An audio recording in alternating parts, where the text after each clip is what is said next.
विद्यार्थी मित्रों,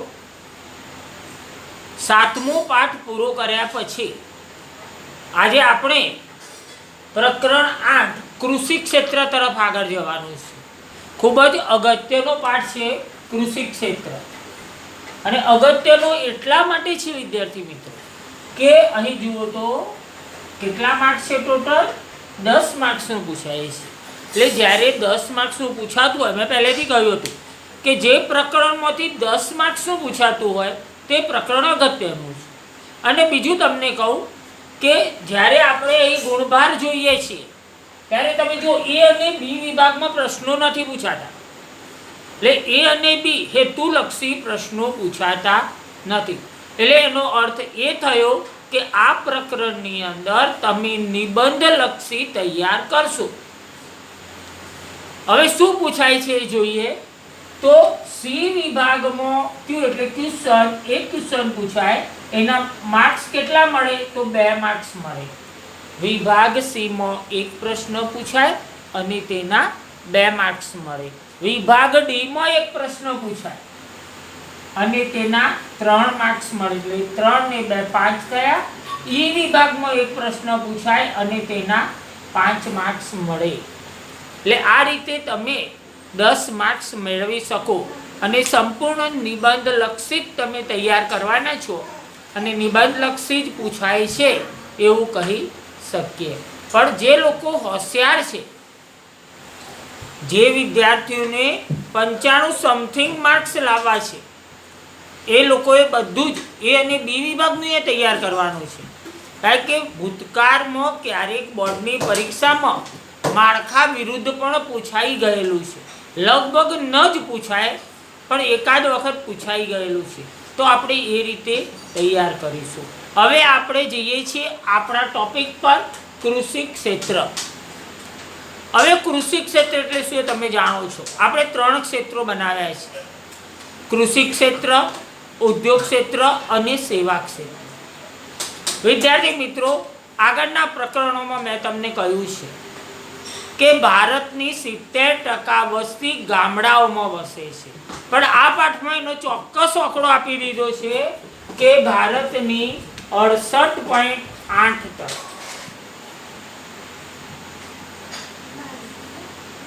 68.8% વસ્તી ગામડાઓમાં વસે છે। એટલે તમારે યાદ રાખવાનું છે કે જો આ અંક આપેલો હોય તો તમારે આ પસંદ કરવાનું છે અને ન આપેલો હોય તો 70% વસ્તી તમે કહી શકો। હવે આપણે 2 પ્રશ્નોનું જોડે સોલ્યુશન મેળવવાનું છે। પ્રશ્નો આ પ્રકારના છે, ભારતીય અર્થતંત્રમાં ખેતી કરોડરજ્જુ સમાન છે, સમજાવો। તમને ક્યારેક ડી વિભાગમાં પૂછી નાખે કે ભારતીય અર્થતંત્રમાં ખેતી કરોડરજ્જુ સમાન છે, સમજાવો। અને બીજો જોડે ને જોડે પ્રશ્ન છે કે ભારતને ખેતી પ્રધાન દેશ તરીકે ઓળખવામાં આવે છે, કેમ? તો એ પ્રશ્ન તમને નાનો પૂછાય એટલે કે સી વિભાગમાં પૂછાય એવું બની શકે। હવે આપણે જોઈએ બંને પ્રશ્નોનું જોડે સોલ્યુશન મેળવીએ છીએ। એટલે એનો અર્થ એ મારે કહેવું છે તમને કે ભારત ખેતી પ્રધાન દેશ તરીકે ઓળખવામાં આવે છે, એ નાનો પ્રશ્ન આ મોટા પ્રશ્નમાં સમાઈ ગયેલો છે। એટલે મોટો પ્રશ્ન કરશો એટલે આપોઆપ તમને નાનો પ્રશ્ન આવડી જશે। હવે ભારતને ખેતી પ્રધાન દેશ તરીકે ઓળખવામાં આવે છે એવો નાનો પ્રશ્ન પૂછાય તો ભારતની વસ્તીનો મોટો ભાગ કૃષિ પર નભતો હોવાથી, ફરીથી એકવાર, ભારતની વસ્તીનો મોટો ભાગ કૃષિ પર નભતો હોવાથી તેને કૃષિ પ્રધાન દેશ તરીકે ઓળખવામાં આવે છે। નભવું, રોજગારી મેળવવી, ભરણ પોષણ મેળવવું। એટલે ભારતની વસ્તીનો મોટો ભાગ કૃષિ પર નભતો હોવાથી તેને ખેતી પ્રધાન દેશ તરીકે ઓળખવામાં આવે છે। એનો ને એનો જ બીજો જવાબ છે। તમે જુઓ, ભારત કૃષિ ઉત્પાદન, રોજગારી અને નિકાસ કમાણી 3 બાબતો યાદ રાખો મુખ્યત્વે। કૃષિ ઉત્પાદન ખેતીમાંથી મળે તે, રોજગારી જે આજે તાતી જરૂરિયાત છે, અને નિકાસ કમાણી મૂંડિયામણ કમાવા માટે। જેવી બાબતોમાં, 3 બાબતોમાં ભારત કેવો છે તો કૃષિ ઉત્પાદન, રોજગારી અને નિકાસ કમાણી જેવી બાબતોમાં કૃષિ ક્ષેત્ર પર નભતું હોવાથી ભારતને ખેતી પ્રધાન દેશ તરીકે ઓળખવામાં આવે છે. પહેલા તમે પ્રશ્ન લખો છો, પછી આપણે આગળ લખીએ. લખો તો હું બોલું છું એ રીતે લખો.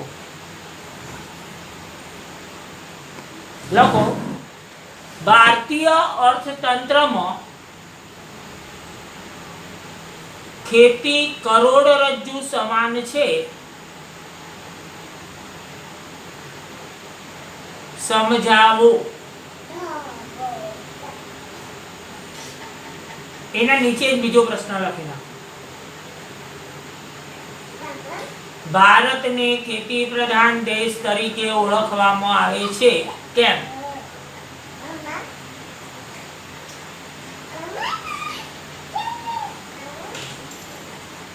ચલો એમાં આપણે લખીએ છીએ જવાબ. ભારતની વસ્તીનો મોટો ભાગ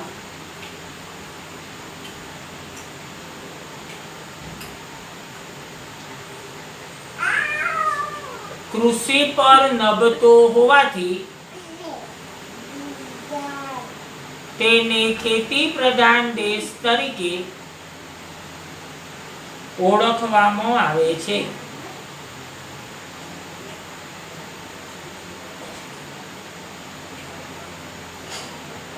બીજો એનો જવાબ છે. બીજું લખો તો ભારત કૃષિ ઉત્પાદન, રોજગારી અને નિકાસ કમાણી જેવી બાબતોમાં કૃષિ ક્ષેત્ર પર નભતું હોવાથી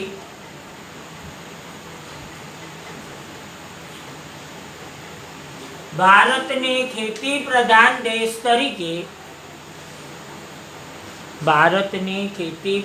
દેશ તરીકે ઓળખવામાં આવે છે. હવે જો તમને એક વસ્તુ ખબર પડી ગઈ કે અહીં પણ 3 બાબતો પર નભે છે, અહીં પણ તમે જુઓ, એટલે એનો અર્થ એ થયો કે ભારતમાં કૃષિ ક્ષેત્ર દેશની જીવાદોરી સમાન છે. જીવાદોરી એટલે જીવનનો આધાર એના પર હોય, એટલે આપણે એને જીવાદોરી કહીએ છીએ. એટલે ભારતમાં કૃષિ ક્ષેત્ર દેશની જીવાદોરી સમાન છે, તેથી તેને અર્થતંત્રની કરોડરજ્જુ સમાન દરજ્જો આપવામાં આવે છે. ફરી એકવાર તમે જુઓ તો ભારતમાં કૃષિ ક્ષેત્ર દેશની જીવાદોરી સમાન છે, તેથી તેને અર્થતંત્રની કરોડરજ્જુ સમાન દરજ્જો આપવામાં આવે છે. લખો, અગત્યનું છે. ભારતમાં કૃષિ ક્ષેત્ર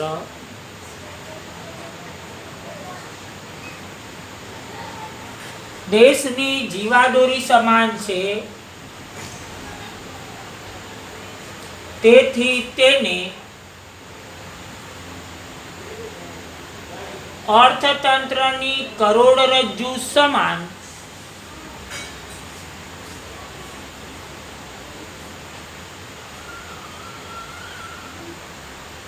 દરજ્જો આપવામાં આવે છે.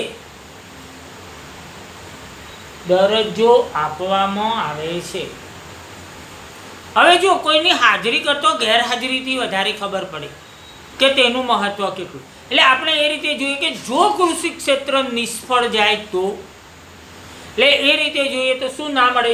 જો કૃષિ ક્ષેત્ર નિષ્ફળ જાય તો અનાજ, શાકભાજી, ફળફળાદી, ફૂલો, ઉદ્યોગોનો કાચો માલ, રોકડિયા પાકો આપણે કહીએ છીએ, એ પણ ક્યાંથી મળે છે તો કૃષિ ક્ષેત્રમાંથી.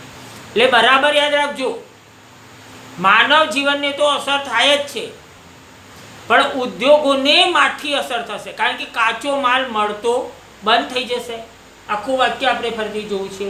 જો કૃષિ ક્ષેત્ર નિષ્ફળ જાય તો અનાજ, શાકભાજી, ફળફળાદી, ફૂલો, ઉદ્યોગોનો કાચો માલ પૂરતા પ્રમાણમાં મળી રહેતા નથી, ન મળી રહે, અછત ઊભી થાય. તેમની અછત ઊભી થાય છે, તેથી તેમના ભાવો ઊંચા થાય છે.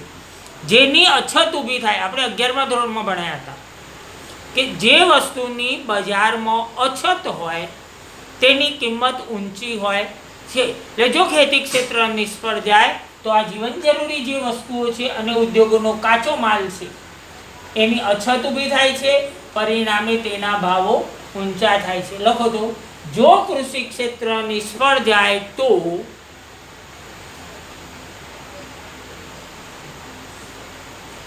અનાજ, શાકભાજી, ફળફળાદી, ફૂલો, ઉદ્યોગોનો કાચો માલ પૂરતા પ્રમાણમાં મળી રહેતા નથી.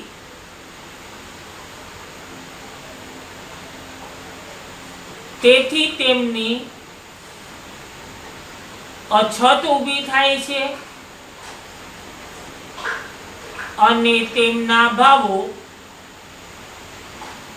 ઊંચા થાય છે.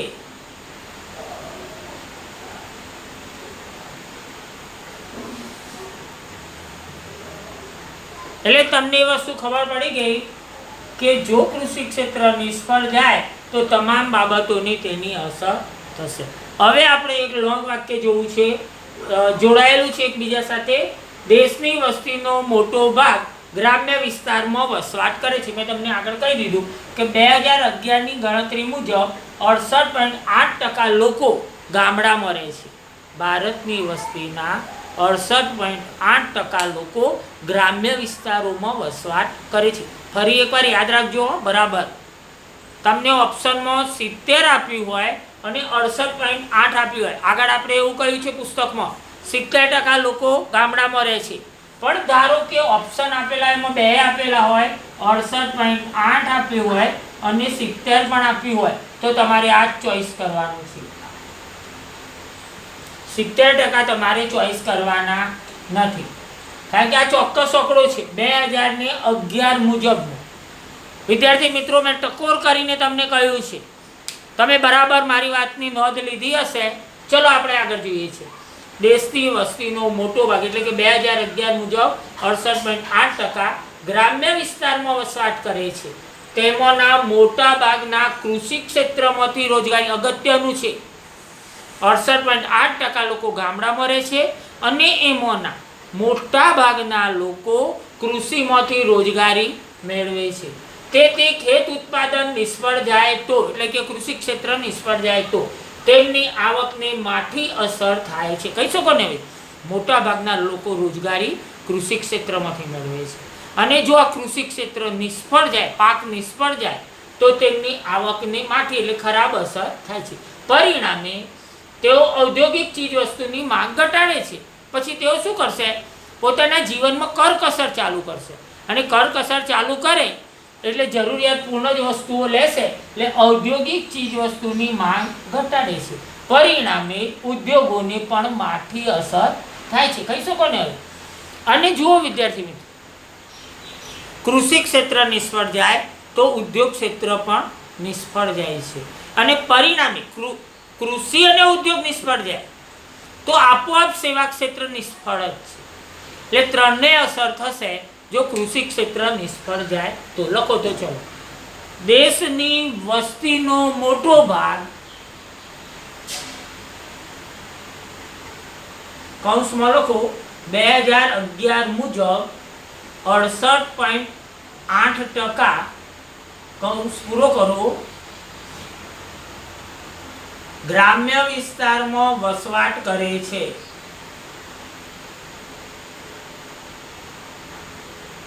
તેમાંના મોટા ભાગના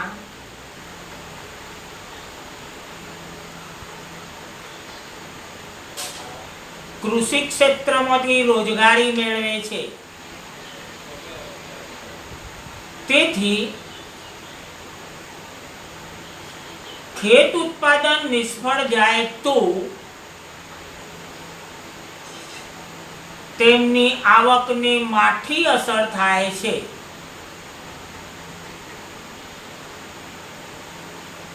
પરિણામે તેઓ ઔદ્યોગિક ચીજ વસ્તુની માંગ ઘટાડે છે. તેઓ ઔદ્યોગિક ચીજવસ્તુની માંગ ઘટાડે છે, તેથી ઉદ્યોગોને માઠી અસર થાય છે।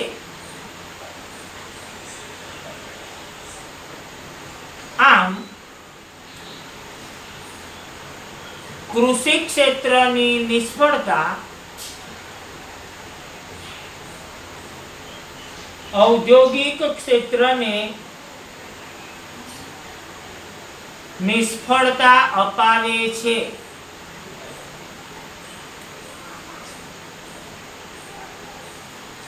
ક્યારેક તમને આ પણ પૂછી શકે, કારણ કે ટેક્સ્ટ બુકમાં લખેલું વાક્ય છે કે કૃષિ ક્ષેત્રની નિષ્ફળતા ઔદ્યોગિક ક્ષેત્રની નિષ્ફળતા અપાવે છે, સમજાવો। તો તમારે આ જ લખવું પડે। એટલે ખરેખર યાદ રાખો તમે કે કૃષિ ક્ષેત્રની નિષ્ફળતા ઔદ્યોગિક ક્ષેત્રની નિષ્ફળતા અપાવે છે, તો પણ તમારે આ જ લખવાનું છે। હવે એનાથી આગળ જઈએ। જો ભારતમાં કૃષિ ક્ષેત્ર નિષ્ફળ જાય તો દેશનું અર્થતંત્ર ખોરવાઈ જાય છે, કારણ કે મેં તમને કહ્યું કે કૃષિ ક્ષેત્ર નિષ્ફળ જાય તો ઔદ્યોગિક ક્ષેત્ર પણ નિષ્ફળ જાય છે, એટલે ઉદ્યોગ ક્ષેત્ર નિષ્ફળ જાય। જો એ બંને નિષ્ફળ જાય તો આપોઆપ સેવા ક્ષેત્ર નિષ્ફળ જવાનું છે। લખો તો, જો ભારતમાં કૃષિ ક્ષેત્ર નિષ્ફળ જાય તો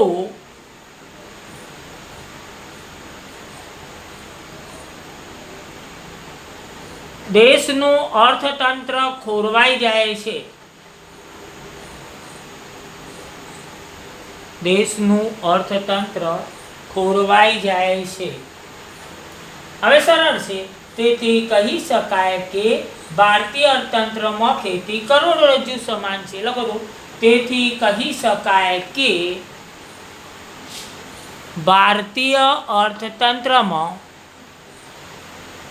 ભારતીય અર્થતંત્રમાં ખેતી કરોડરજ્જુ સમાન છે।